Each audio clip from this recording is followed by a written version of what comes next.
Ocinermin, desde el mismo mes de enero de 2017, en que se dio por terminado el proyecto por parte del Ministerio, dispuso que no se continúe el cobro de estos cargos.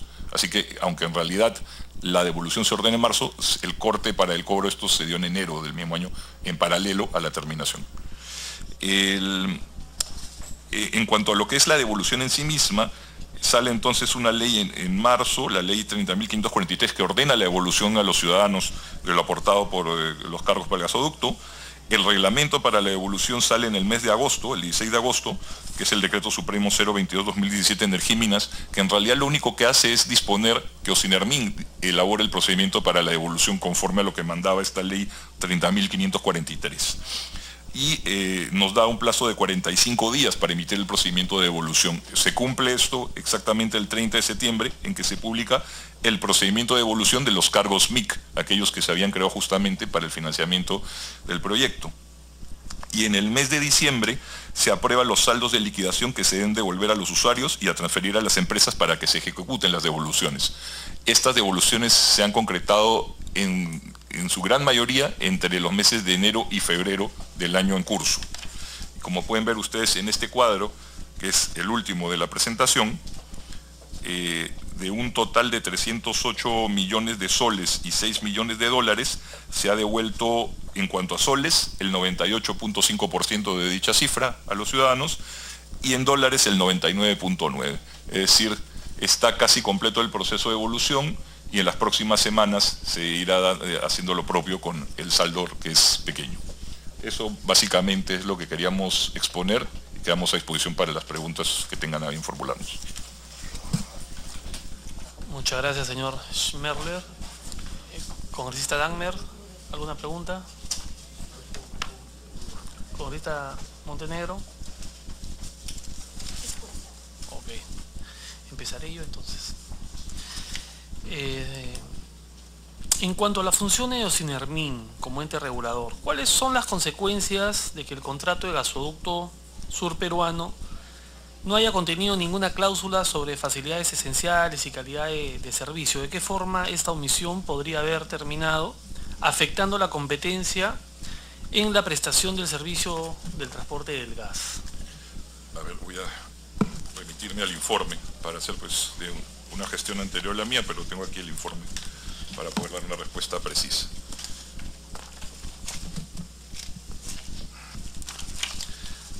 En el informe 001-2014 Ocinermin, emitido el 20 de mayo del 2014, en el cual nuestro organismo emitió opinión que dirigió al director ejecutivo de Proinversión de aquel entonces. Sí, efectivamente, en la página 9 se hace la evaluación de cláusulas referidas a facilidades esenciales. Y lo que se dice, voy a leer, es lo siguiente. Cabe mencionar que en la versión final del contrato no se ha incorporado el capítulo sobre facilidades esenciales como lo señala el reglamento de la ley APP, motivo por el cual, para efectos de la evaluación, se han identificado las siguientes cláusulas que contienen disposiciones relativas a dichos temas. Definición. En el capítulo de definición del contrato había uno sobre facilidades esenciales y en el numeral 9.6 del contrato denominado acceso abierto a las facilidades esenciales de la cláusula 9, obligaciones del concesionario.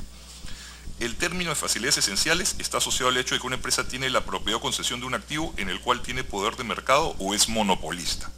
Para ello se considera que deben existir dos condiciones bajo las cuales estos activos sean considerados facilidades esenciales: grado de unicidad e imposibilidad técnico-económica de duplicación de la facilidad. Lo primero implica que la facilidad esencial es única, es decir, no existe algún sustituto vigente, que la reemplace, con lo cual la empresa pudiera llegar hasta el consumidor final. Lo segundo, esto es la imposibilidad técnica de duplicación de la facilidad, establece que no existe algún sustituto potencial debido a que los costos son irreversibles o si existiesen el gasto tendría que ser no razonable. No existe en nuestro país marco normativo sobre este tema específicamente en el sector hidrocarburos, por lo que se ha procedido a analizar el concepto dentro del marco definido en el contrato. Al respecto, el contrato establece una definición de facilidades esenciales y en concordancia con ella describe algunos alcances en los que se hace referencia al concepto de libre acceso y la obligación de trato no discriminatorio a solicitantes siempre y cuando sea económica y técnicamente viable. y no afecte la prestación del servicio de transporte de conformidad con el Reglamento de Transporte de Hidrocarburos aprobado por Decreto Supremo 081/2007-EM. De acuerdo a lo señalado, no se evidencia inconsistencia e incongruencia de la definición establecida en el contrato con lo establecido en el numeral 9.6, teniendo en cuenta que el tema de facilidades esenciales en la actividad de transporte por ducto de gas natural debe ser desarrollado en la normativa del subsector hidrocarburos. Y en cuanto a aspectos de calidad del servicio, en la página 10 de este mismo informe se dice lo siguiente: en la versión final del contrato no se ha incorporado el capítulo sobre calidad de servicio, tal como lo señala el reglamento de la ley APP, motivo por el cual, para efectos de la evaluación, se han identificado las cláusulas que contienen aspectos del servicio que son de competencia de Ocinermin. En tal sentido, la evaluación de Ocinermin se restringe a verificar que el contrato no contravenga las disposiciones previstas en la normativa del subsector hidrocarburos. Sobre el particular, no se evidencia inconsistencia e incongruencia en aspectos de calidad del servicio de competencia de Ocinermin respecto a la normativa de carácter general que regula el servicio de transporte de gas natural por ductos, tales como el Reglamento de Transporte de Hidrocarburos por ductos, aprobado por Decreto Supremo 081/2007-EM, y las normas del Servicio de Transporte de Gas Natural por ductos, aprobada por Decreto Supremo 018/2004-EM. Finalmente, cabe precisar que las características técnicas específicas del diseño del proyecto respecto a capacidades del ducto, diámetros, presiones, trazo del ducto, condiciones y tecnología de equipamiento, condiciones de operación que se encuentran establecidas en el contrato, entre otros aspectos técnicos, cuyo diseño es responsabilidad de Preinversión en su calidad de agencia promotora a cargo del proyecto, no corresponden ser consideradas por Ocinermin para orientar el sentido de su opinión. Eso fue esencialmente lo que se trató en ese informe. Okay. Antes de continuar, quiero dejar constancia de la presencia de la congresista Gloria Montenegro en esta sesión. Simplemente para redondear la pregunta con Rita Damer, quiere decir que no hubo una cláusula específica, sino que esas consideraciones estaban inmersas en otras cláusulas, pero que sí tenían... Efectivamente. Relación. Congresista Damer. Sí, yo quisiera conocer la opinión de Ocinermin respecto a ese encargo tan restrictivo que le dan, porque está señalando que había temas que no estaban a cargo de Ocinermin, pero que son parte fundamental del financiamiento. Entonces, ¿eso procede así en todos los casos? En este caso, ¿fue una cosa singular, excepcional? ¿Es coherente poder tener una evaluación técnico-financiera tomando solamente un aspecto y los otros aspectos dejándolo un poco en incertidumbre, porque al final la evaluación técnica financiera lleva a conclusiones de conjunto? Entonces quisiera saber cuál es la opinión de Ocinermin, si eso procede en todos los casos, si es una cosa excepcional en este caso, y si además técnicamente es lo más adecuado, o debió haber habido otras maneras de poder enfrentar el problema. Para que responda. Sí, por favor. En realidad, la opinión se basó a aquello que señalaba la norma vigente en ese momento, que después varió. En ese momento está vigente el Decreto Supremo 146/2008-EF, que establecía competencias. Como sabemos, toda entidad pública o entidad de la administración pública se rige por el principio de legalidad.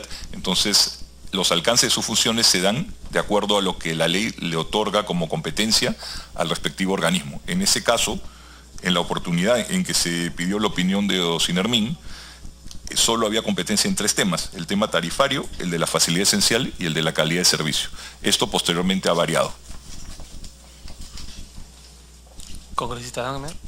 Entiendo la respuesta, que es explicarnos la ley, pero yo quería conocer su opinión desde el punto de vista técnico y profesional, si eso es lo más adecuado o no es lo más adecuado, porque si Ocinermin es un organismo que tiene que ver con la regulación y parte fundamental de la regulación financiera, y hay aspectos sustantivos de la parte financiera que Ocinermin casi está, no digamos pintado en la pared, pero sí al costadito. O sea, ve la parte de un cargo que es más limitado. E inclusive... Hasta el momento la opinión del regulador no es vinculante, porque así lo establece la normativa. Sin embargo, siempre brindamos la opinión en la medida que nos lo soliciten. Lo que sí debo resaltar, en atención a su pregunta, señor congresista, es que en la actualidad el marco ha cambiado y la opinión de los Ocinermin para este tipo de operaciones es mucho más integral, abarca aspectos que en aquel entonces no se daban, con lo que entendemos que al hacerse modificaciones normativas se ha reflexionado sobre la importancia de tener una visión mucho más completa, y debemos presumir entonces que la nueva normativa ha perfeccionado aquello que no tenía la de la época en que se dio el análisis o el pedido de opinión sobre este proyecto. ¿Podría precisarnos qué aspectos abarca ahora que no abarcaba antes? Sí. Sí.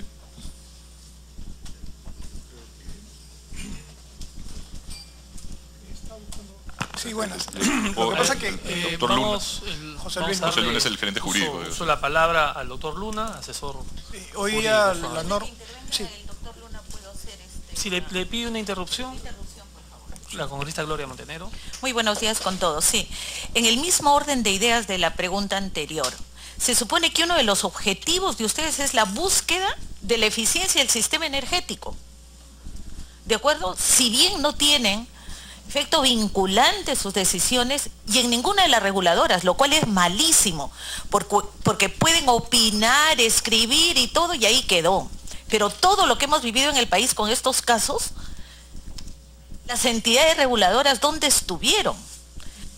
Y si hay un informe, eso no implicó absolutamente ninguna responsabilidad, pero quiero ir al origen por el cual ustedes nacen y se crean como institución. La búsqueda de la eficiencia del sistema energético, la búsqueda de la equidad en el sistema energético. Y nada de eso lo podemos ver hasta ahora. Gracias. Doctor Luna. Sí, bueno, en efecto. Como bien señala el doctor Schmerler, en la época que se pidió la opinión del regulador, estaba vigente el decreto legislativo 1012. Ese decreto legislativo bajo el cual todas las entidades del sector público opinamos, nos piden la opinión a los reguladores, establece expresamente que la opinión que se emite es no vinculante. Hoy día esa norma ha variado, sin embargo la opinión sigue siendo no vinculante. Es decir, el concedente, quien puede ser Proinversión o puede ser el Ministerio del Sector, puede o no tomar la opinión del regulador. Eso está vigente. Esa es una norma que está vigente y como bien señala el doctor Schmerler, por el principio de legalidad nosotros no podemos ir más allá de lo que la norma indica. Entiendo perfectamente la congresista ha señalado. Se han dado casos, creo que ustedes conocen algunos casos en los que inclusive las normas de proinversión han ido en contra de lo que nosotros hemos opinado, pero ese es el marco legislativo vigente. O sea, proinversión es la entidad que lleva a cabo todos los procesos de inversión y tienen para eso un marco que va inclusive más allá de lo que nuestro marco establece, ¿no? Hoy día se sigue dando, proinversión tiene las facilidades de recurrir y aplicar las normas que considere vigentes para poder llevar adelante un proceso de inversión pública. Congresista Dagmer. Mi pregunta va, entiendo la respuesta que dan, pero les pediría un ejercicio de reflexión más amplia. ¿Por qué razón? Porque Ocinermin tiene un rol y una función central muy importante. Y dado la importancia de esta inversión, lo lógico hubiera sido que el Estado le diera a sus organismos reguladores una mayor capacidad para poder intervenir, para poder opinar, para sugerir, para hacer un control del control y así pudiera hacerse más efectivo y evitar sobresaltos o problemas. Yo quisiera preguntarles expresamente si hubo alguna limitación a facultades anteriores, si hubo algún pedido de facultades ampliadas que no fueron incorporadas, o sea, si es que fue una cosa casual, simplemente producto de la historia que se redujo la función de Ocinermin, o si es que dentro del proyecto que se estaba por ejecutar, una de las inversiones más importantes en el país para el gasoducto surperuano, que iba a significar una buena inversión que comprometía a los ciudadanos y al Estado, que debía, por lo tanto, ponerse al máximo de las garantías de ejercicio de supervisión, cumplimiento, de información, de contraste, si es que era porque, o sea, las limitaciones, era porque ya venía así, o hubo algunas limitaciones particulares que se dieron, no a propósito, digamos, pero circunstancialmente reduciendo las posibilidades de que Ocinermin tuviera mayor intervención. Sí, como ya explicó el doctor Luna, en realidad era un marco normativo de carácter general para las entidades de las mismas características en el Estado. No era una norma propia para Ocinermin y relacionada con un proyecto en particular, sino que eran normativas con rango de ley que regían para la generalidad de las entidades.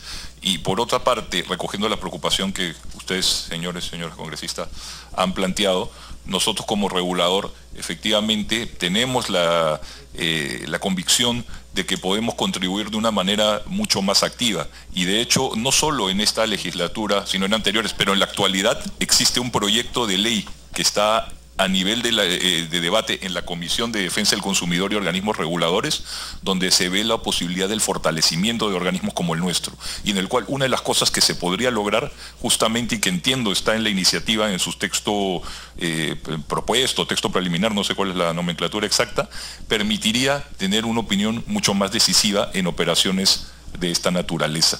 Así que cuando tengan la oportunidad, pedimos respetuosamente a los señores congresistas puedan evaluar esa alternativa normativa y quizás darnos las armas para poder hacer una gestión que involucre estas preocupaciones también.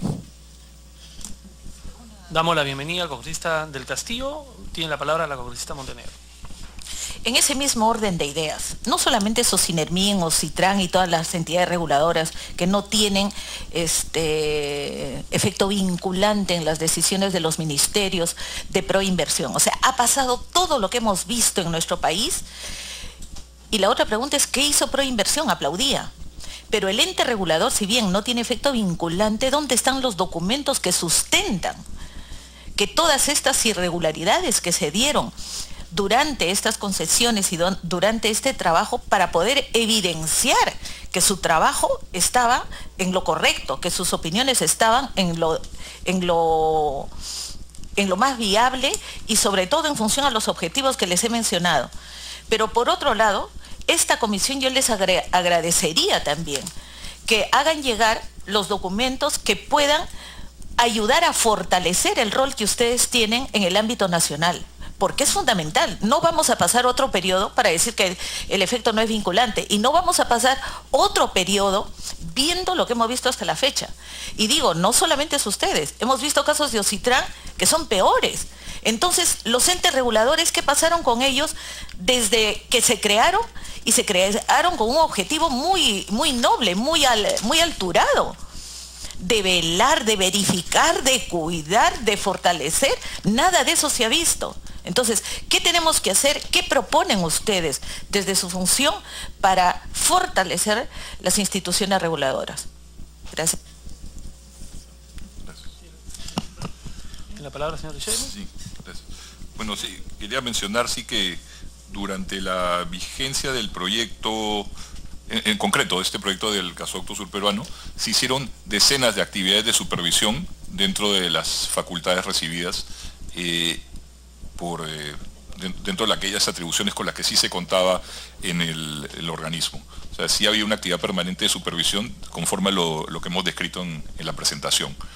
Y en cuanto a su consulta relativa a qué se podría hacer en cuanto a los reguladores, una de las cosas precisamente es el de otorgar carácter vinculante en la opinión del diseño de los contratos, y eso, entiendo, está contenido en la propuesta legislativa que está manejando a la fecha la Comisión de Defensa del Consumidor y Organismos Reguladores. Entre otras mejoras que se podrían dar, el tema de la autonomía, el fortalecimiento de la autonomía, porque la autonomía nominalmente se tiene, pero en el tema presupuestal y normativo se requiere que esto se plasme como una atribución concreta para poder desarrollar de mejor manera las funciones por parte de organismos como el nuestro. ¿Quedó pendiente la información respecto a las modificaciones que había sufrido la ley? Las modificaciones que habría sufrido. Sí. ¿La tienes a la mano? No recuerdo exactamente las principales modificaciones. El Ejecutivo modificó el decreto 1012 por el 1224, si no recuerdo mal en este momento, pero nosotros le podríamos hacer... 1224, ¿no? Sí, tenemos un informe que podríamos hacerle llegar a la comisión con las principales modificaciones. Nos comprometemos en todo caso a hacérselos llegar a la brevedad. Ok, se lo vamos a solicitar.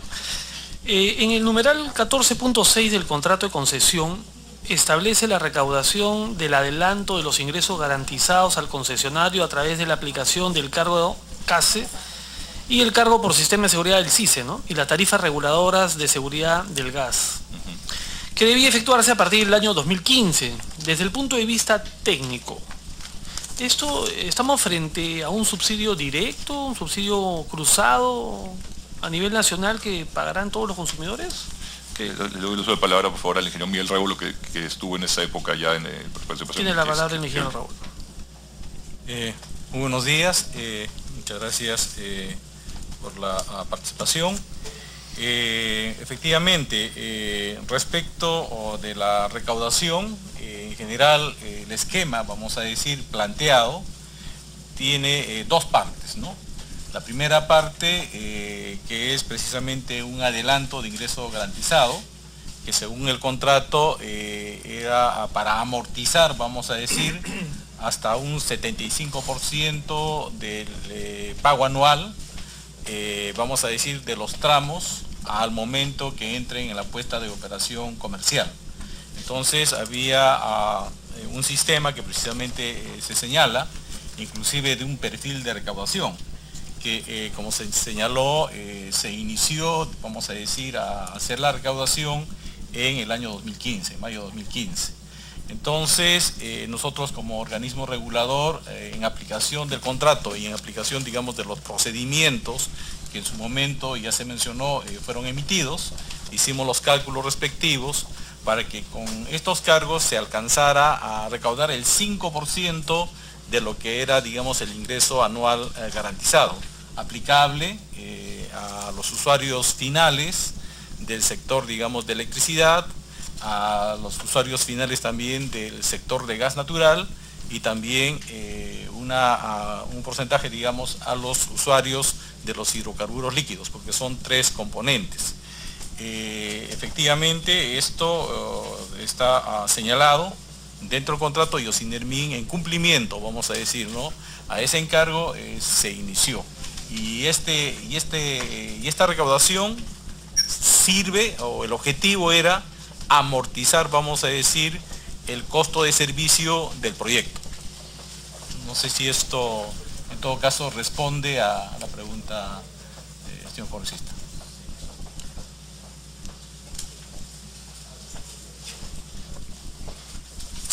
Este esquema de pagos garantizados que aseguraban al consorcio un transporte mínimo de 500 millones de pies cúbicos de gas por día,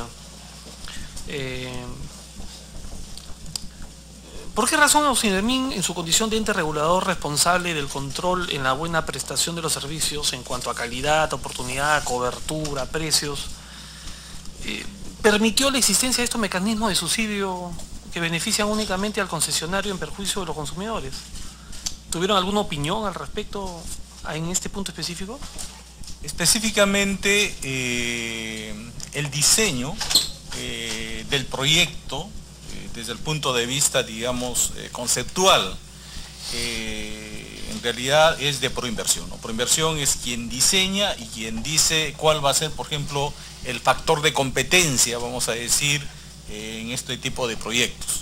Entonces, el factor de competencia, se entiende por competencia, era el costo de servicio. Es decir, a través de la competencia, pues, ¿no?, tener, vamos a decir, un costo de servicio óptimo, el de menor propuesta o el de la menor oferta. Entonces, respecto, por ejemplo, de las facilidades esenciales o respecto de la calidad de servicio, tiene que ver mucho, entiendo yo, con aspectos relacionados a, por ejemplo, a que se podrían hacer la conexión, digamos, a los ductos, y estos ductos cómo deberían funcionar. Como bien se señaló en el informe que ya nuestro presidente de Ocinermin había mencionado, en realidad esta parte, vamos a decir, puntual, ¿no?, específicamente no tiene, digamos, un capítulo dentro del contrato, y entonces lo que se hizo fue revisar qué aspectos, si estaban cumpliendo o no ciertas normas técnicas muy generales y que realmente de alguna forma no se contravenían. Y eso es lo que finalmente en este tema se hizo. Entonces eso es un poco, digamos, la respuesta, ¿no? Sí, bueno, nos queda claro que Proinversión tuvo a su cargo el desarrollo no solamente del contrato, el diseño del contrato, establecer los factores de competencia. Lo que yo me refería es si es que hubo alguna opinión, así esta no sea vinculante, de Ocinermin respecto a este tema. Opinión a favor, opinión en contra. Precisamente de acuerdo a la ley, diríamos APP, Ocinermin tiene una función específica. Y la función específica que a nosotros nos toca, de acuerdo a ley, es que precisamente por inversión lo que hace es remitir la versión final, digamos, del proyecto para opinión, la misma que se dio en los 3 aspectos que ya se señalaron. Entonces, de alguna forma, Ocinermin actúa y cumple su función de acuerdo a lo que señala la ley. Eso es lo que, por lo menos, desde el punto de vista técnico, digamos, ¿no? Es lo que hemos dicho. Y completando la respuesta que está dando el ingeniero Révolo, es importante señalar que el MIC, o sea, este mecanismo de ingreso garantizado, del cual se han derivado todos estos cargos o aportes por los cuales usted consulta, señor congresista, están establecidos y tienen su origen en una ley, la ley que se llama LASE, o Ley de Aseguramiento de Seguridad Energética, que es la ley 29970, vigente obviamente antes de este proceso de concurso que dio lugar a la adjudicación del gasoducto surperuano, y también en el reglamento de dicha norma, aprobado por el Poder Ejecutivo. Entonces, es ahí donde se contempla este mecanismo, en esa norma con rango de ley, el mecanismo de financiamiento de este... Acá está, así, pasa acá la ingeniera Virginia Barrera, la ley que afianza la seguridad energética y promueve el desarrollo petroquímico en el sur del país, ley LASE, ley 29970. El artículo 2 de dicha ley señala que las empresas encargadas de implementar los proyectos de suministro de gas natural y líquidos de gas natural para el afianzamiento de la seguridad energética pueden ser beneficiarias de mecanismos de ingreso garantizado, tal cual lo dice la ley aprobada, vigente en la oportunidad en que se dio este proceso. Sí, efectivamente así es. Sí, no, tenemos claro que tenía un marco legal. A lo que yo me refiero es que si hubo una opinión por parte de Ocinermin al respecto. En todo caso, lo que nos dicen es que Ocinermin en ese entonces estaba limitado solamente en temas tarifarios, calidad de servicio, pero no en temas técnicos. O sea, no podían pronunciarse, por ejemplo, en el tema del gasoducto respecto al diámetro del ducto o a las presiones del ducto o a la tecnología, el equipamiento, nada, cero. No se podía.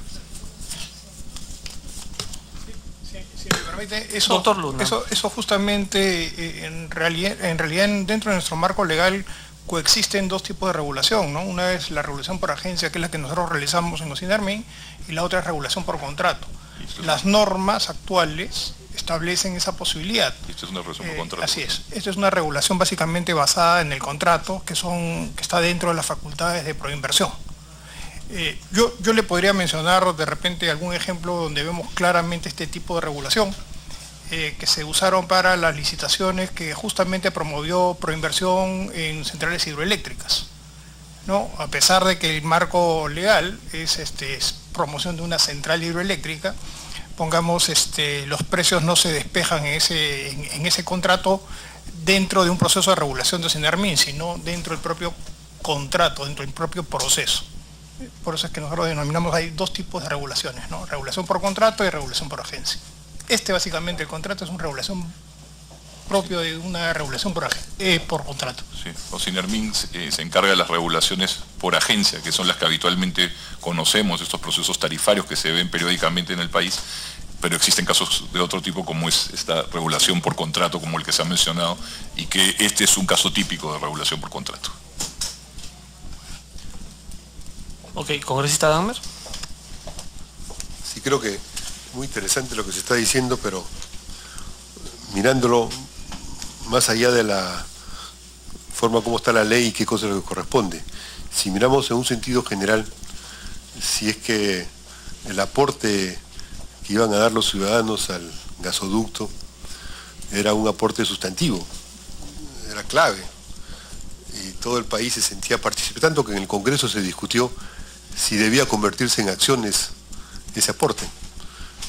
Fue un tema de un debate, no fue aprobado, pero fue un tema planteado, si es que los ciudadanos al final iban a aportar dinero y que sea dinero considerado acciones con ese derecho.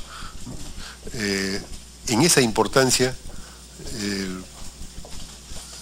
ya más allá de lo que la norma dice, considerándolo en su contexto, un organismo regulador como Sinermin no debería haber tenido una mayor intervención justamente en los costos, los precios, en la forma como se estaba diseñando la construcción con ese dinero.